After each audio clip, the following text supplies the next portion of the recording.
Otaku live stream here with our guest, Larry Williams, the owner of the YouTube channel Otaku assemble! Otaku Assemble. Oh man, Miss, man, yeah, I've been watching Larry's channel for a minute, man. Going back some years. I'm so happy that he's on today. Um, so many things I want to say about Larry because I know he's been reviewing a lot of. I found him through actually Naruto reviews back in the day. But he does so much more than that. He does Game of Thrones reviews. He does movie reviews. He does, shoot, I think I missed some TV reviews. Just A all, lot of TV yeah, reviews. a lot of that.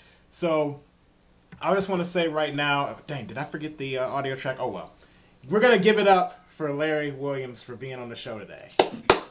Uh, thanks, thanks a Okay. lot, guys. I appreciate you all having me. Now, what I want to hear from you actually is, can you, I guess, can you tell us a little bit, or tell the audience more or less, the people who aren't familiar a little bit, about you as far as what you do on YouTube. Oh, okay. Well, my name's Larry Williams, and I am the host of Otaku Assemble, or OAW for short. And it is a YouTube channel dedicated primarily to reviews. I'm a film critic, television critic, so you'll see a lot of material such as movie reviews, television reviews. This channel started out as an anime and manga review channel, and while I haven't been doing those as frequently or recently in the last few years, I do still have like anime and manga related material on my channel.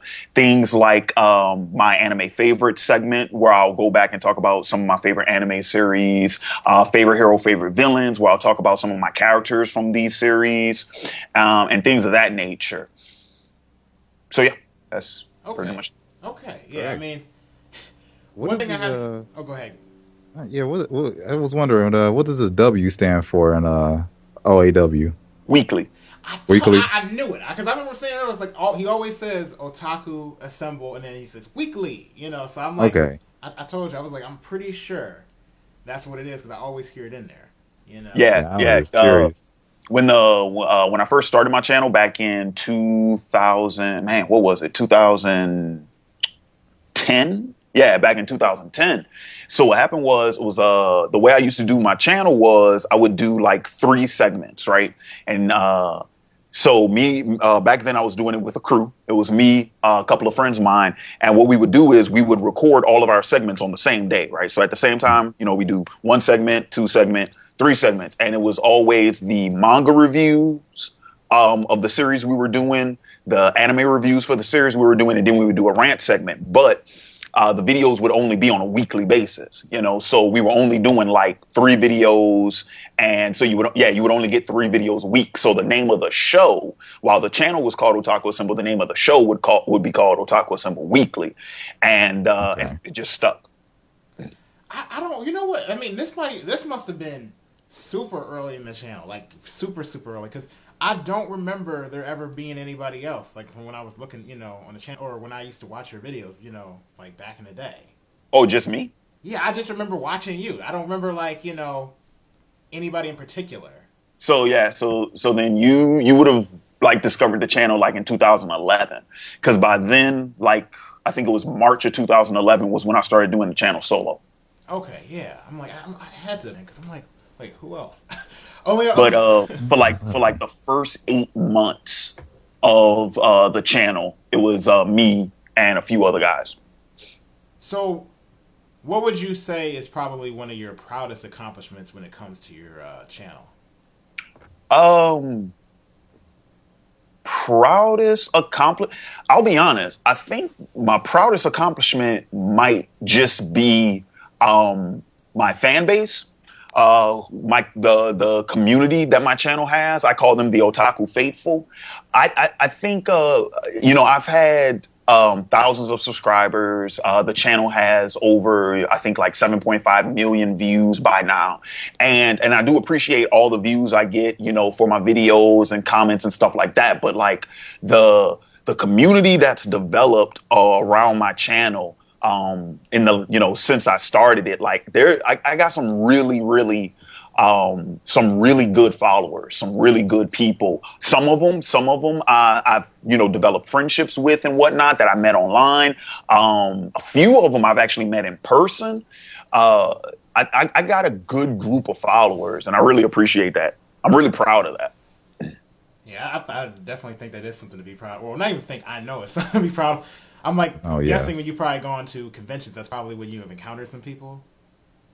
A few. One I do remember one in particular where like he saw my table when I did New Orleans Comic Con back in November of 2012. Like he saw my table and he was like, "Oh snap, I know this guy," and I'm like, "Huh?" And then we struck up a conversation, and that's when I was like, "Oh, like before, like when I saw him, he was like, 'Yeah, I know this guy,' and I went, 'Huh?" And then I looked and I saw he was wearing a Game of Thrones T-shirt. So then it immediately dawned on me. I'm like, "Oh, he must be one of my viewers," and then we started talking and whatnot. But yeah, that was really cool. And then just like at the time when I started my channel, I was still in school. I was still attending UL Lafayette, and I think like 2011, that second year on YouTube was when people on campus would recognize me, and they'd walk up to me and strike up a conversation. So like that too. Like I've met quite a few people on campus too. Oh man, so you got that status. See, I never had that kind of stat. I mean, I've had it where I've met some people like from time to time, but usually it had to be where I'm at a convention, like Hmm. maybe I meet somebody. But and I know Mm. the Elite Ace, he's had it a bit more than me. I mean, I think there was a guy that didn't he say at his job in that Yep. yeah, where the guy who does like the shipping or something like that. He knows him. He watches videos. His kids watch the videos or whatnot. So yeah, I know. I got to clap it up to again. Back to your accomplishment, but more importantly, it actually made me consider something else. When you when you started doing totems, Hmm. what how would I put it? What would be the avenue you would actually suggest for up and coming writers to take? Because I don't think a lot of people knew that you Mm. actually have done totems. Because actually, Chief N right here, he didn't know, and I was telling him like, yeah, he was looking at your channel, but I guess he wasn't familiar with the fact that you did, you've done your own comic and you're a writer, trying to do film scripts, all of that. Yeah, Well, because I checked all your social media sites and I didn't see anything on totals, and I didn't know about it until Irvin brought it to my attention. Oh, yeah. I mean, I haven't since Totems is an old project. I haven't really shared a lot on that in a while. I do know though, like if you visit the OAW Comics Facebook page, you'll see a bunch of stuff about it on there. Mhm. And whenever I Google my name, that's when I'll see like all the Totem stuff popping up. Amazon reviews, oh good yeah, I've seen reviews, that. things like that.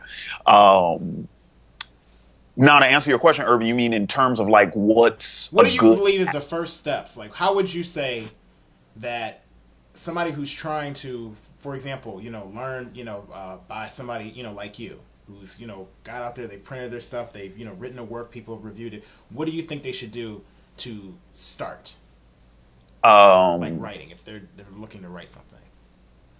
Write it. That's where you start. Write it. It's a lot. The thing is, it's a lot easier to get people involved and get people excited about what you're doing if you have a product to show them. So anybody, if you're an amateur writer, amateur artist, anything like that, and you're looking to get started, making your own material, whether it be books, animations, videos, same thing for videographers, other YouTubers, things of that nature. Make the product first. I think that's the biggest thing. It's a lot easier to be able to get in a conversation with somebody and tell them what it is you're doing when you can show it to them right there in front of them. Okay. Actually, I'm curious between, like, I know Yugo, didn't Yugo, yeah, edit your edit totems? Yes, Okay. Hugo was the story editor for that. Okay, like now I'm curious, how do you and Yugo actually Oh. connect? And for those of you who don't know, Yugo is another YouTuber. Hugo Strange, yeah. Yugo Strange. So So yeah, so the funny thing, me and Hugo met. We met online, and dude, and it was funny. This was the fall of 2010, right? Fall of 2010. Okay. And I had just finished like the first season of OAW because that was the other thing too. When we first started the channel, like we were doing it in seasons. So like we started July of 2010, and then we ended like December. So I was like, all right, that's season 1. And and then when we started back in January of 11, I was like, all right, that's season 2. Well, Hugo contacted me and he made me an intro video, like an opening cinematic for my videos. And he was like, yeah, man, I checked out your videos, checked out your channel. I saw your opening, thought you could use a new one. Here you go. So I went, oh man, this is perfect, because I was like, I could use this for season 2, because at the time we were hitting up Facebook, hitting up Twitter, telling people like, yo, season 2 coming. Because we took like a month off, I think, or like 6 weeks or something like that off, because it was the Christmas break and we were all in school. So it was like, okay, yeah, while we're on break, we're not going to worry about videos. When school starts up again, like first, second week of the new semester, we'll start up season 2. So we talking about it. And then I get this video and I'm like, oh man, this is really cool. All right, cool. So then I was like, well, man, let me contact the dude who made this, thank him and whatnot. I had to make sure I got his name and everything, because I also made some ending credits, because I had a new intro video and then somebody made us a theme song. Oh, dang. Like a rap. Man. They made us a rap. So I'm like, oh, cool. I'm going to play this rap during the ending credits. Is all this still up? No, it's not up. It's the old group vids. When I got partnered, I took those down for copyright reasons. Yeah. Okay. I know. I didn't. Copyright strike. Well, yeah, because the opening cinematic had a lot of clips from animes and stuff like that. So, for copyright purposes, I went ahead and I pulled those vids. But I think there's only a handful of them that actually have the, like, Hugo's original opening and then that rap song for the end credits, right? But when I contacted Hugo about, thanks for the intro vid, me and him just hit it off. We just started talking about stuff. I checked out his channel, started following his blog and whatnot. And I mean, dude, like me and Hugo were only talking for like 2-3 months before I pretty much got him in contact with Strapped Up 24. Shout out to him, J Mason 105, and then Uncle Maine, and then we started Rogues Gallery Incorporated, which was our collab channel on YouTube back then. So actually, yeah, it was less than 3 months, because me and Hugo met like December of 10. We started up Rogues Gallery February of 11. So yeah, and then we started up our collab channel, and we were collaborating on a bunch of projects, and then we've been boys since. So but to wrap up your question, how Hugo got involved with Totems was that Hugo's a writer. He studied film. He's gone to film school, stuff like that. And so fast forward to, what was it? I want to say it was about, January of 12. So fast forward like a year, when I'm finally getting to the point where I'm writing the first issue for Totems. Like, I had been developing Totems since like June of 11, right? So like for 6-7 months, I was just, developing it and whatnot. But when it got time to start writing the script itself, I was like, well, it's like, I really want, a second opinion on this. I really think it would behoove me to have a story editor, especially since I was taking, that's when I started taking writing courses in college. So, we had did the whole peer review thing and writing workshops and stuff like that. It's like, what I need, I do need that constructive criticism. I do need that constructive feedback, but I also need it from a knowledgeable source. That's the thing. And I'm like, you don't want just coming from, mom or dad or whatever. Right, exactly. And let me preface this by saying it's like, it's not necessarily a bad thing to go ahead and get, feedback from friends and family and things of that nature. But the thing is, I always find that the closer the person is to you, the more invested they are in your success. And so they might not give you that stone cold, harsh criticism that you might need to hear about your work. Mm-hmm. Now, like I said, me and Yugo are cool and whatnot, but Yugo's never held his tongue with me the whole time I've known him. Never held his tongue with me. So much so that the project I'm working on currently, Yugo told me straight up, because he's my story editor on that project as well. He told me straight up, he don't like it. Like if this was a product coming from somebody else, like he wouldn't even bother with it because it's not his cup of tea. It's not the type of material that he likes. Mm-hmm. But he's still going. But he's like, yeah, but I'll help you with the story. He knows a good story when he sees one. Mm-hmm. You know what I'm saying? So back then I was like, you know what? I got to hit up my man Yugo because he's the one person I think would give me the type of feedback I'm looking for. And dude, Totems went through issue one. Issue one went through a couple of revisements. There was actually a good little chunk of it that got cut out. And because back then I used to write all my scripts out on loose leaf on paper, and then I would go ahead and type it up. And the way I would do it is I just write the whole issue out like I want to do it on loose leaf. Then by the time I get ready to type it up, that's when I'm revising it, right? Mm-hmm. Well, when I did my Kickstarter for Totems back in the summer of 2012, one of the pledge rewards was you would get the original handwritten script. Mm-hmm. 2 people pledged the highest to get those rewards. So one person got the handwritten issue 1 script, the other person got the handwritten issue 2 script. And I contacted that person. I told him straight out, I say, yeah, that issue 1 script you get, there's going to be a good little chunk that's not in that final comic. The issue 2 script, however, half of that script isn't even in the book. Like when I was writing issue 2, I finished the whole thing and then cut half of it out and rewrote it. So those handwritten scripts got some material on them. That's gonna stay between you and them, I guess. Yeah, pretty much. Like, so can you actually because I'm sure there's some people out there aren't familiar with it. Can you actually give a rundown of a quick synopsis of what the I guess the story of Totems? I was gonna say the first issue, but that might be spoilerish. So I guess more of like what the story is supposed to be about.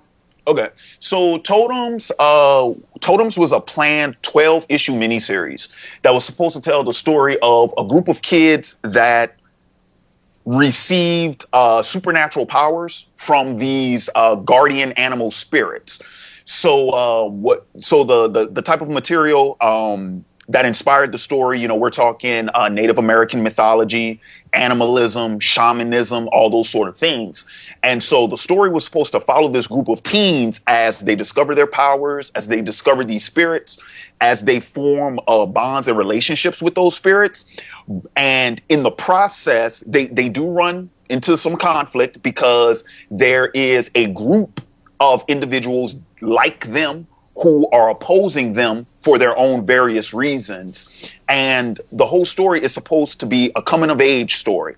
So just like how the kids are learning about their powers and learning about these spirits, they're learning about themselves, each individually, as well as their interpersonal relationships with each other. So that was as brief a rundown as I could give. Okay. Now, because the Kickstarter is gone, because I know I myself will try to look for it. Is there a place where somebody can actually pick this up if they want to pick it up right now and buy it? Is it on Amazon? Unfortunately, Totems issue 1 is out of print. The reason for that is, number one, in terms of physical copies, I sold out every copy I had.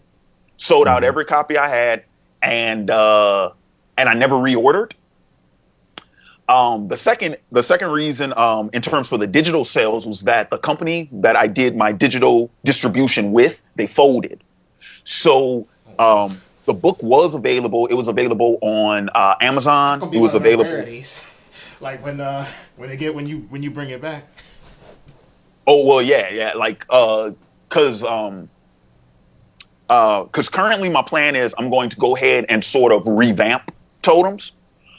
Make it shorter series. And I mean, I feel a lot more confident in my writing now, you know, several years later, where I think I could actually, I think I could tell a much, not too much different story, but more in depth, and a more streamlined story. Because issue one, as much as I loved it, and as much as the reception for it, a lot of people really liked it. It was all set up. It was all set up, and it started out really slow. Now I think I'm competent and confident enough as a writer to where it's like, yeah, I can do the setup, but I can get that ball rolling real quick. You know, I can get that reader invested real quick. So I'm gonna be revamping the series. That's the very next project I'm going to tackle as soon as I get done with this one. But going back to the whole thing that happened with the distribution thing, yeah, like once that the digital company I was using, they were in direct competition with Comixology, and I opted out for them over Comixology because Comixology, for anybody who's ever on there, but if you use it, you know you can only use it through Comixology, meaning whatever device you're using, you still have to use Comixology's app. You have to use their website in order to read your stuff, right? Right. Or did they change it? I'm not familiar because I don't use it really that often. Usually I go and pick up my stuff. I'm not really, big on reading them digitally unless, I can get them some other way. But I usually go to pick up my stuff straight from the store. Yeah, so the company I was using, they were in direct competition with Comixology, right? But I opted out for them because they actually put your book in the storefronts for the devices and for the companies themselves. So it's like if you bought Totems digital, it wasn't just like, no, you have to use our website. The company was called Graphically, and it was like, no, you don't just have to use Graphically. Like, if you want to get it for your Kindle, just go straight to Amazon, and guess what? It's in Amazon store. You want to get it for your iPad, just go straight to the iBooks, and it's in their store. You want to get it for what was it, Kobo? I think was one company. What was another company? Another format, because it was on like 6 different formats. And that's why I really like that company, because it's like you do one submission and then it goes out to like 6 different formats, and I really dug that. That sounds better than like Kablam or a lot of these printing websites. Because I know that's one that we were thinking about going with and more recently, because there's a local one we use right now. But yeah, and then even with my printed copies, like that company's not the company that I got the first print run with. They're not in business anymore. They folded. Hey. So, yeah. They just taking out everybody. The industry is a beast, man. It's a beast.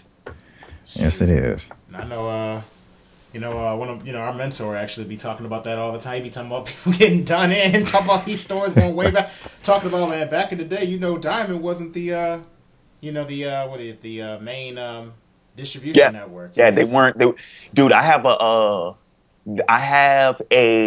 PDF. It's this old book. I forget the guy's. Oh no, Staples. What is his first name? I forget his first name. But I found out, dude, and it was so funny. I found his PDF online around the time when I was getting ready to self-publish Totems, because it's a really good like rundown on like the industry and like if you're trying to do it from a self-publishing standpoint and stuff like that. Mm-hmm. But it's dated.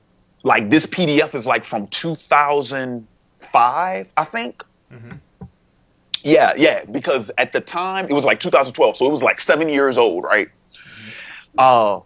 But then I found out, dude, the guy who wrote that is the guy who started up digital webbing. Whoa, which really? is one of the main websites I use for talent search to find artists and colorists and stuff like that. Yeah, he's one of the founders of that website. I went, oh snap! For real? Yeah, dude, it was funny, dude. Like it didn't even dawn on me. I'm like, oh snap, that's the dude. But even in his book, he was talking about how it wasn't too long ago. So this is 2005. He's writing this, right? Mm-hmm. He said it wasn't too long ago that Diamond wasn't the only company in town. There were so many other printers, right? Now Diamond is it. If Diamond is the if you're monopoly. trying to get your stuff out everywhere, yeah, you gotta go to and look, it's not just US, all of North America. Yeah, it's Diamond. So Canada, Mexico, it's Diamond. They're the top. But and then even that book breaks down like, okay, if you're gonna try, like, let's say you don't go with an established publisher and you just want to do Diamond yourself, it gives you the figures, man. It gives you the numbers, Wait, and hold it's on. like, Where's okay, this PDF again? I found it online, but if you want, I can shoot you a copy of Yeah, it, yes. Shoot me a cause copy. I want to. I definitely want to take a look at it. Actually, cause I mean, I you should. don't have to do it right now if you don't. If you don't want to. But I mean, yeah, you can do it. After this. Yes. Shoot me a copy. I want to see it. Okay, cool deal. Yeah. Yeah, actually, the financial aspects of comic book self-publishing. That's the name of it. Huh. Oh, yeah, I'm gonna have to. I'm gonna have to look through that. And yeah, and this is. Oh wait, is this the same one? Okay, no, this is a different one. This one is by a guy, Chris Hardin. Chris Harden. And this dude, this is crazy. This was actually, I didn't even notice this. Was this a term paper? Because this is from the University of South Florida, April 26, 2005. So yeah, this was like a term paper. Or this might have been a thesis. This might have been a thesis because this is a real in-depth. Yeah, I just found it right now. I just googled it. Let's see it. Okay, so the other one I'm talking about, then that must be a different book. I got it confused. All right, hang on. Okay.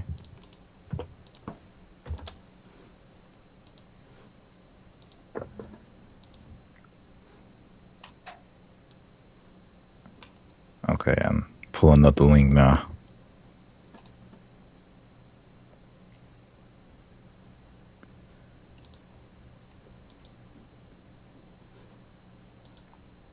This would have been the moment we played the Jeopardy music.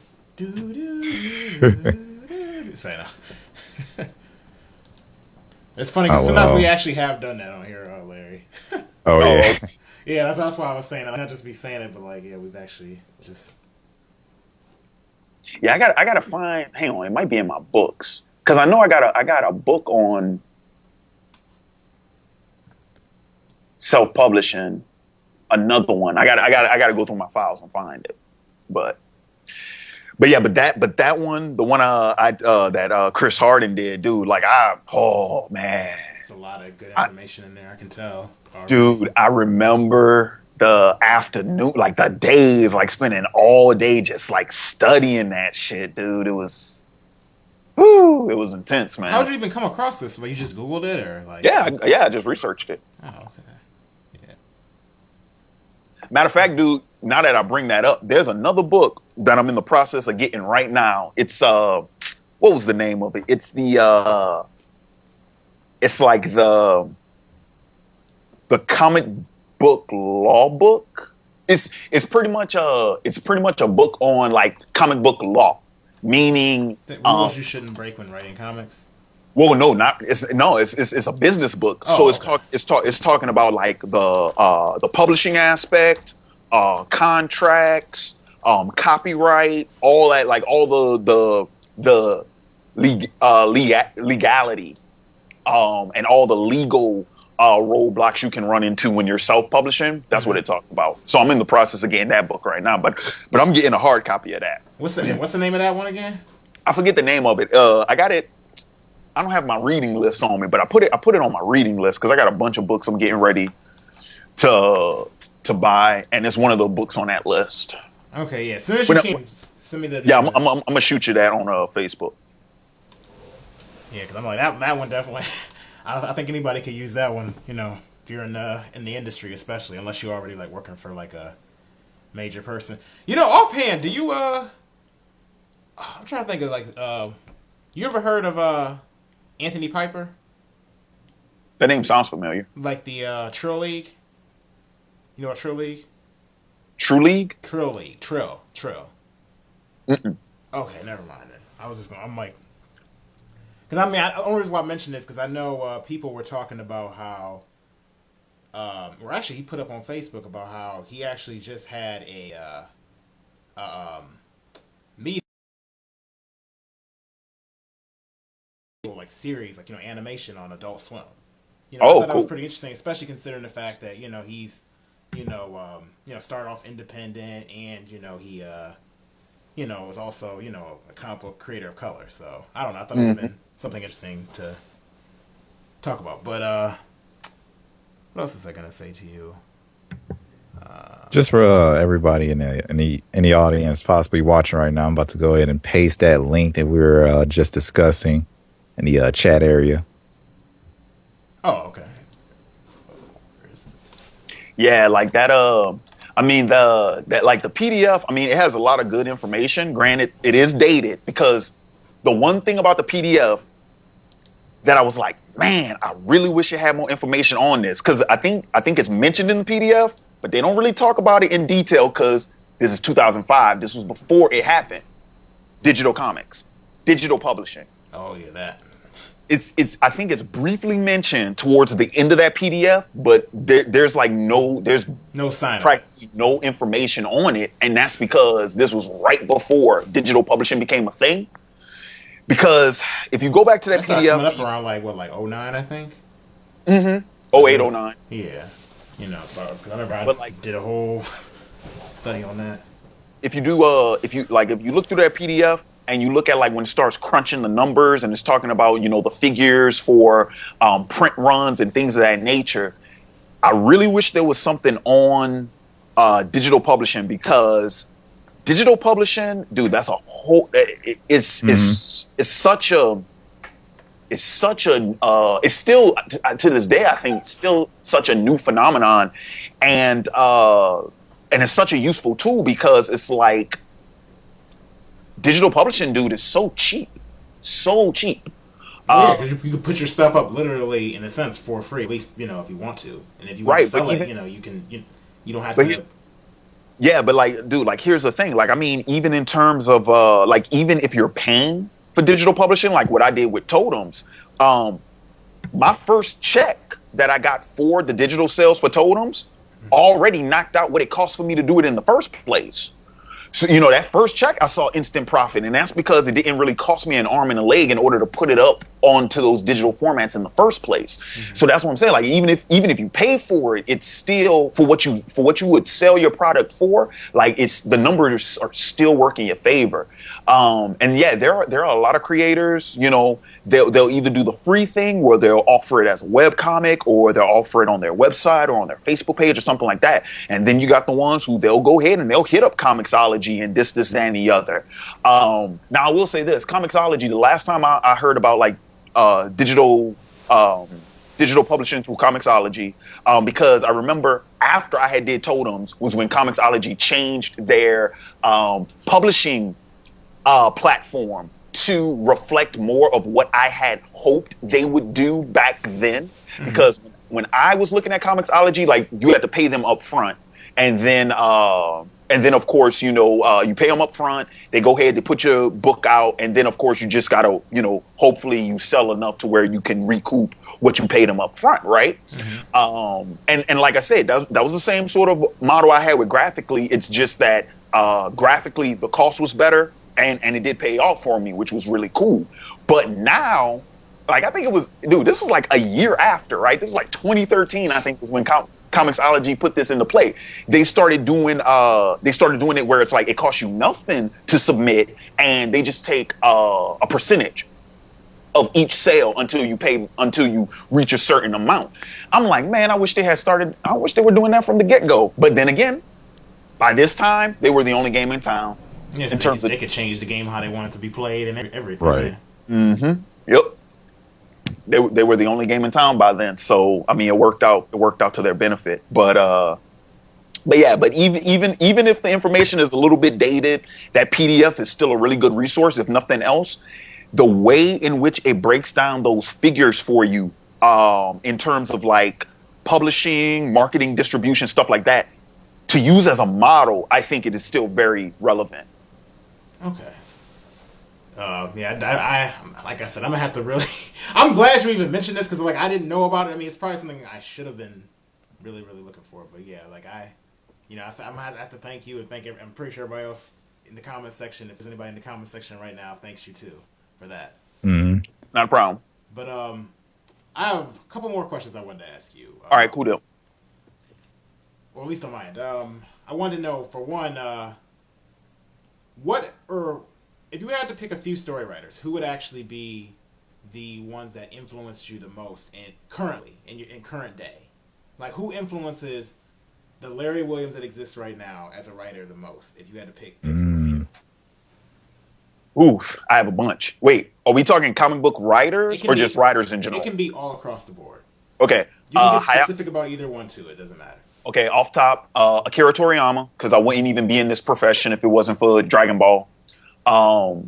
So that's off top. Ursula K. Le Guin, my favorite literary author. Hayao Miyazaki, on every level of what he does, from being a writer, which I don't think he gets enough credit for. He is a writer, he is a mangaka. So yeah, Hayao Miyazaki, from a writing standpoint, from an artistic standpoint, from a direction standpoint, from a producing standpoint, from an editing standpoint. That man, everything he does, mwah. Man, I can agree with you on that. It's just beautiful. He is such a prolific creator. You know what I mean? He's phenomenal.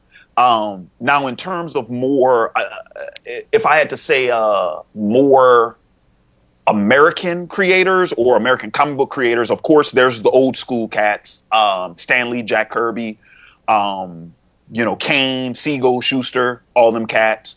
Currently, though, people working right now. Well, is Alan Moore still working? Because I know he had that. What was that last series he had going on? The fairy tale one. So I don't know if he's still putting those out yet. I mean, if those are still ongoing. But Alan Moore, one of the biggest, probably the biggest. Neil Gaiman, Grant Morrison, Mark Waid, Brian K. Vaughan is probably the one that I'm actively like, and I feel so bad because I still haven't jumped. I still haven't jumped. You even mentioned that, man. I'm telling you, you can't even see it. Shit, I pulled it up like you can see it. Well, the audience can see what I'm doing right now. I'm holding up Saga. Well, it's the 5th volume right here, but I got all the Saga that are out right now. So, dude, I feel so bad because I still haven't jumped on Saga yet. I still haven't jumped in it. Gosh, man.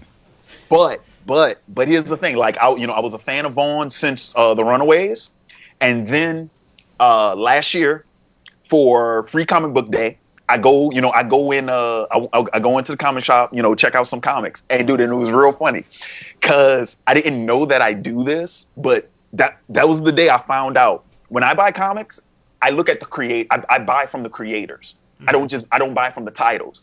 And it was funny because it's Free Comic Book Day, so the place is packed. Right? The place is packed.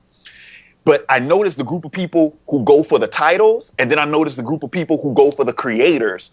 And there was a guy standing behind me, and I'm like, I go at the table, I pick my selection. There was a guy standing behind me, and I noticed he was dropping names.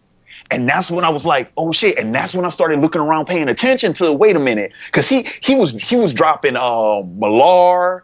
Who else? I'm trying to remember who else he mentioned. And Schneider, he dropped Schneider, and I'm like, oh snap, he speaks my language. Like he's seeking books for these specific people.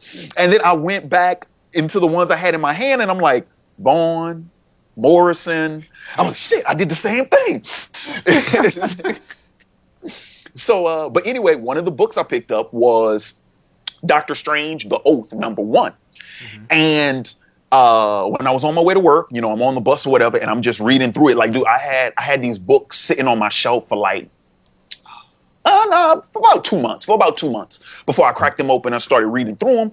And then, dude, I was reading that book, and I got to that last page, and I was like, oh snap! And then, dude, as soon as you get to that last page on the on the inside cover, the inside back cover, the volume was out. See, I didn't know that they were that this was I didn't know that. I thought that story was one of the Free Comic Book Day comics that Marvel was putting out, and it wasn't. What it was for Free Comic Book Day, comic book shops, the stores themselves, they'll offer up their back issues, their old issues that they didn't sell for free. So it was one of the issues that the store had already had. And so that's why when I see the back cover and they're advertising the volume, the complete volume, I went, oh snap, this is an older book. But then, dude, man, like when I got to that end of that book, man, and I flipped back to that front cover, I'm like, I forgot I was fucking with Vaughn, dude. I forgot I was messing with Vaughn, dude. He ain't messing around, or like, Dude, the dude is that good. I'm like, so I'm I actually have to read some more stuff by him. I'm like, I really am, man. You dude, know, I'm at so I'm in the process. It's on my reading list to go ahead and buy the full volume for Doctor Strange: The Oath. Cause I mean the artwork wasn't entirely great, and it's that slow mystery, like you don't quite know what the fuck's going on. But that cliffhanger on that last page, I was like, oh snap! Yeah, I'm gonna have to check that one out. It's good. So yeah, Vaughn right now, Vaughn's one of the ones actively working right now that one of my favorites. Cause like Morrison, I mean Morrison's still writing, but I don't think Morrison is on an ongoing series right now. I think he's mostly doing like monthlies or annuals, so he only gets so many books a year that he's putting out. Let me see. Greg Rucka. Yeah, but I like Rucka, but I haven't read enough of his stuff to put him on a favorites list. But Vaughn's definitely there because I love the Runaways.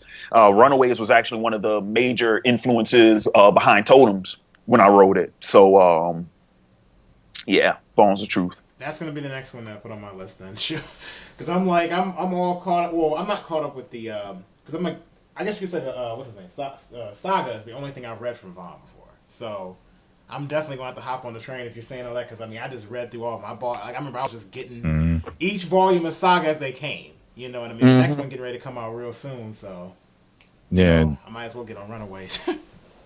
Yeah, he introduced Saga to me, so when I got into it, it was over. I read through. Well, I was slowly picking up the pace with first volume, but after that one, second volume and beyond, I went through them. I was so hooked in it. Man, it don't take much for that story.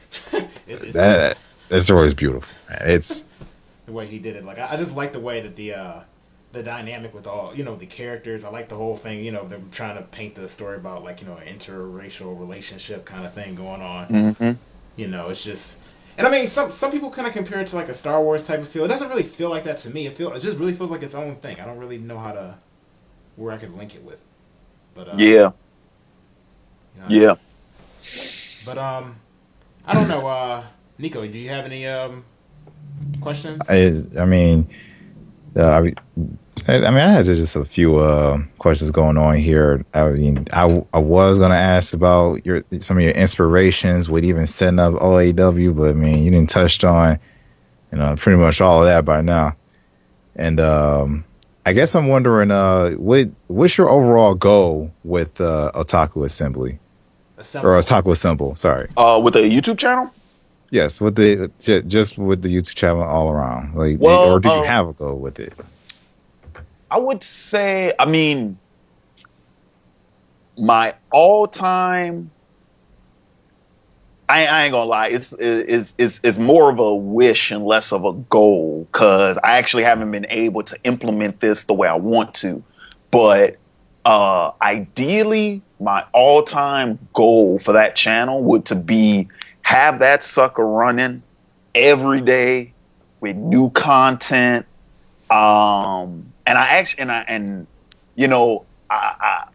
feel like with that channel, I really did go against the grain, because even now, like, I've been doing recently, I've been doing a lot of research on YouTube, because I mean, dude, it seems like that website is changing every 6 months to a year. Algorithm this, format that, layout this, implement of that. So it's like you gotta research this stuff to kind of stay on top of it. And I ain't gonna lie to you guys, I do kind of feel like I feel like the old man on YouTube now. You know what I mean? I know where you're coming from with that. It's because the website is so different, and just like, dude, like I've been doing it what, 7 years this June, right? Since I made that channel. And I'm not even going to say 7 years. I'm going to say just within the first 5 years that I started up on YouTube, man. From the 5 years I started up on YouTube, dude. And then if I got to go back even further to the very first YouTube account I ever even made back in 2006, dude, it's so different.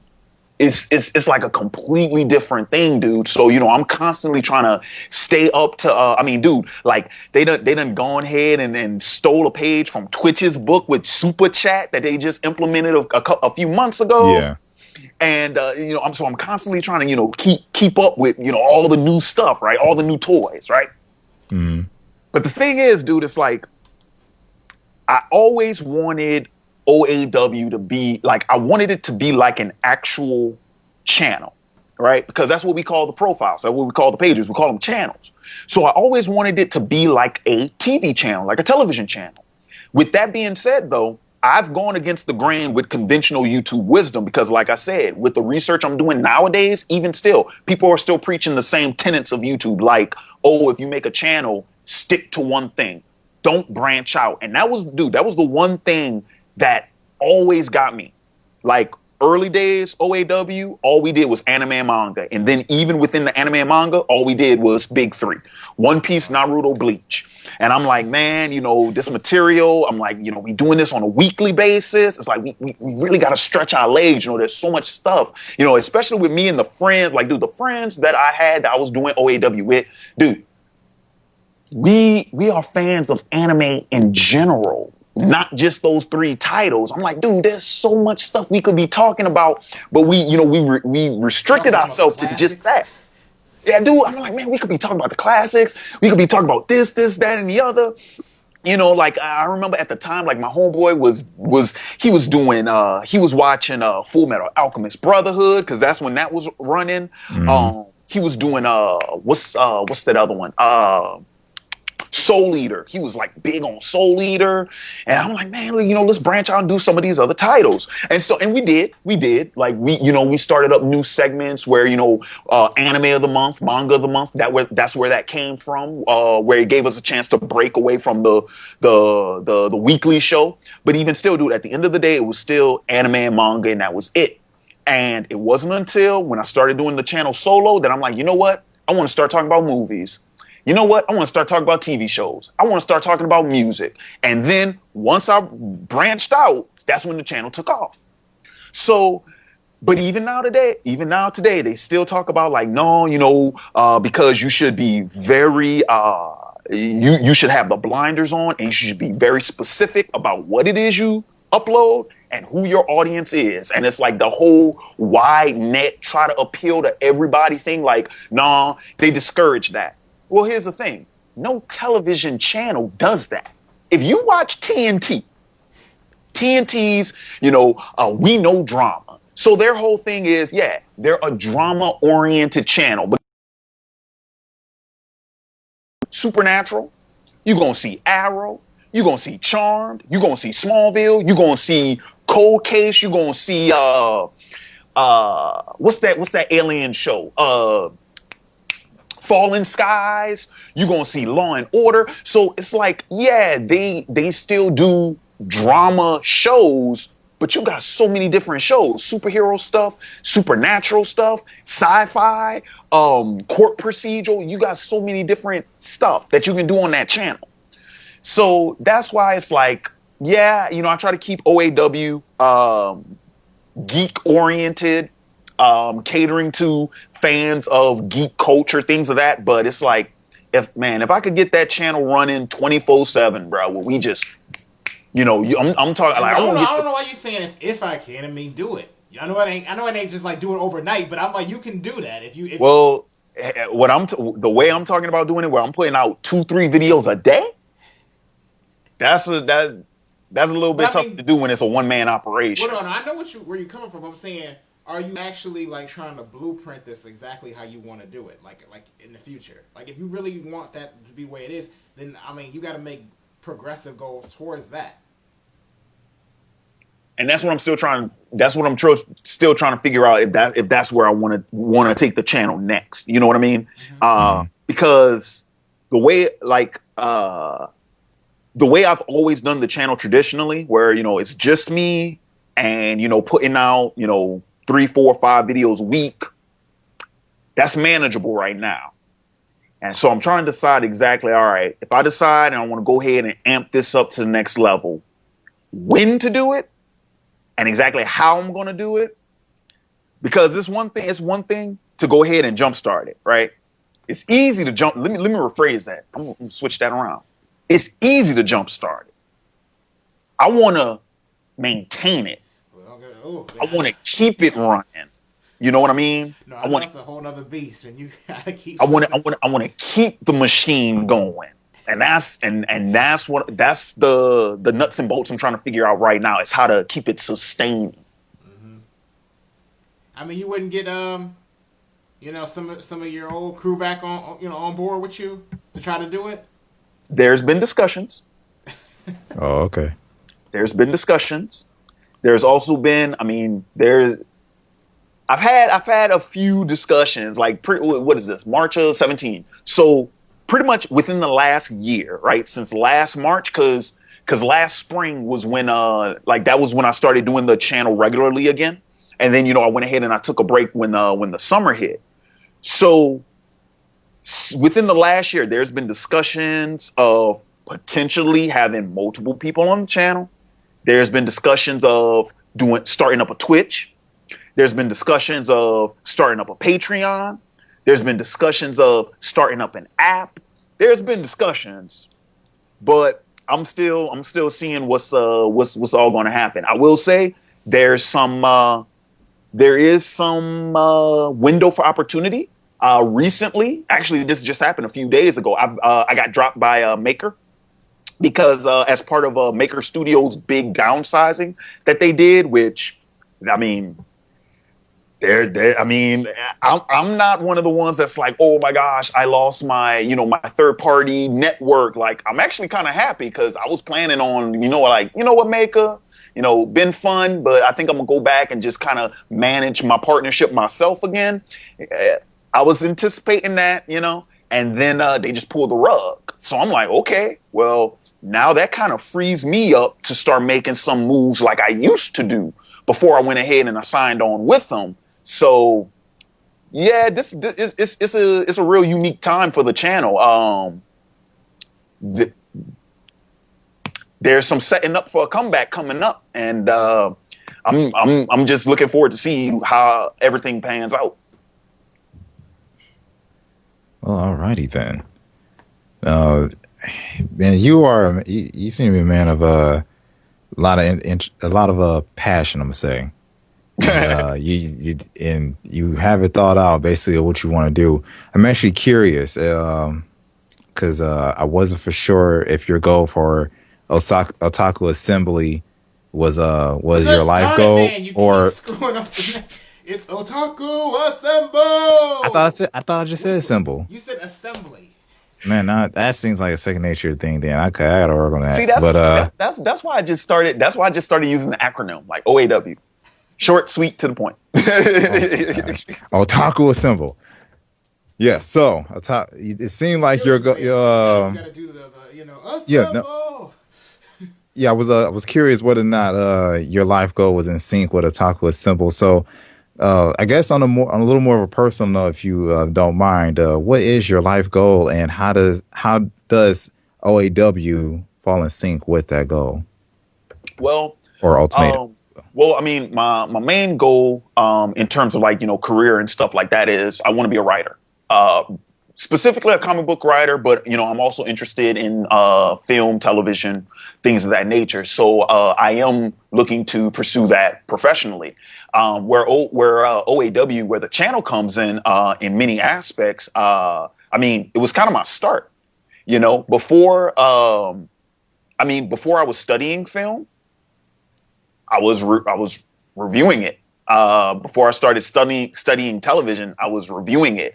I think being a critic and being a reviewer it gives you a lot. It gives you a lot of opportunities to evaluate other people's work. And when you evaluate other people's work, you can't help but evaluate your own. So, that, and in many ways, that's the reason why, sometimes, I'll review a TV show or I'll review a movie or something like that. And I'm so harsh on the writing, because it's like, a lot of this material I've already, especially with the TV shows, where when I've been reviewing it for a long time, and I know the type of writing that is possible for that series, I'm a lot harsher on it because I know the goods. And when you put yourself in a position where you are constantly studying that, you can't help but learn from some of that yourself. So another weird way to think about it is it's almost like a self-education in many ways. And I mean, just in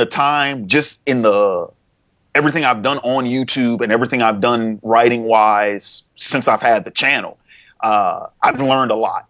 I've learned a lot, from, writing about film, writing about television, things of that nature. And that equates to what I've actually watched and what I've read, and that also equates to what I've actually studied in school, and then that also equates to what I've actually written myself. There are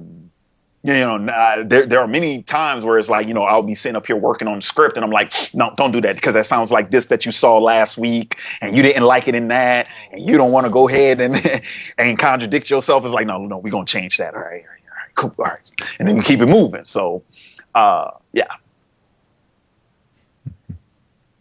I hope I answered the question. I don't know if I answered it. I think I answered it. No, you did. More than enough. Thank you. Oh, man.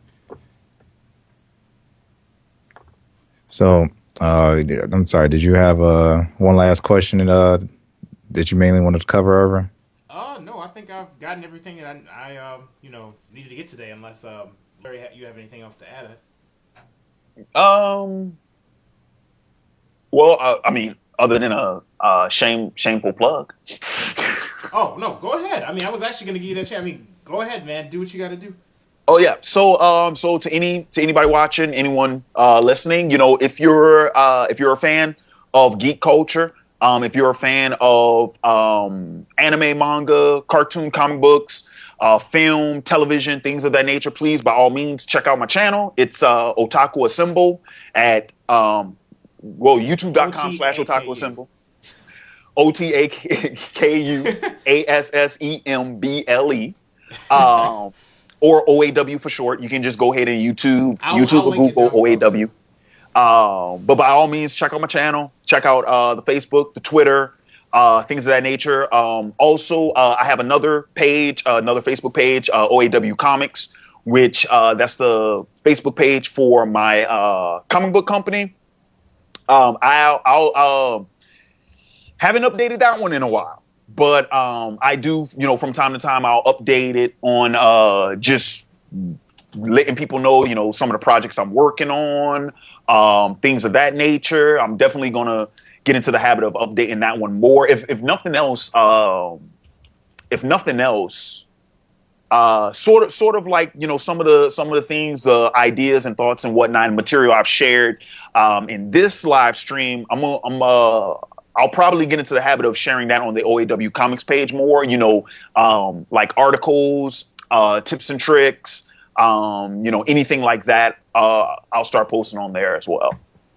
Okay. Well, since we're running with a few more minutes here until an exact hour, I did have one more question. All right, go ahead. I noticed in some of your older videos you were rocking dreadlocks. What made you cut your hair? Oh, numerous reasons. And actually, that's the reason why I did it. Because when I had dreadlocks, I always said if I had more than one good reason to cut them, I would. And I had several good reasons. My stylist moved away. It was getting too expensive. That feels. it was too hot with all the hair on my head. So there were numerous reasons where I was like, yeah, let me just. And then also I did it right before I moved, so fresh cut, fresh start, fresh cut. So because we know you're the main character in Totems. He had dreadlocks appeared, and he will when it comes back. Okay. I got another story. Same thing. Main character got dreadlocks. I'm never gonna not like the style. You know what I'm saying? It's like you spiritually have dreadlocks. Like they'll always be there. Yeah, that don't go away. But okay. One thing I want to say is, I have to thank Larry for coming on today. It was an honor to have him on. I really do appreciate that. Make sure you definitely check out his channel. I'm gonna make sure I link it below. I'm gonna link it on the Facebook page. I'm gonna put it on the Twitter page. Check out this man's channel. I'm telling you, if you want to listen to something, even if you just want to get like a podcast type of feel, you can. I'm telling you, you can get that from Larry. You'll learn a lot, and it's definitely entertaining. He has other people on a lot of times too. If you ever heard of Uber Hikari, he's somebody who's very knowledgeable about a lot of different things as well. He has him on sometimes too. So I appreciate it again for you coming on board and coming to the shining spotlight today, Larry. Thanks so much for having me. I appreciate it. All right, so this is going to be Cloud9 signing out, and Chief Fan out of here. Catch you all later.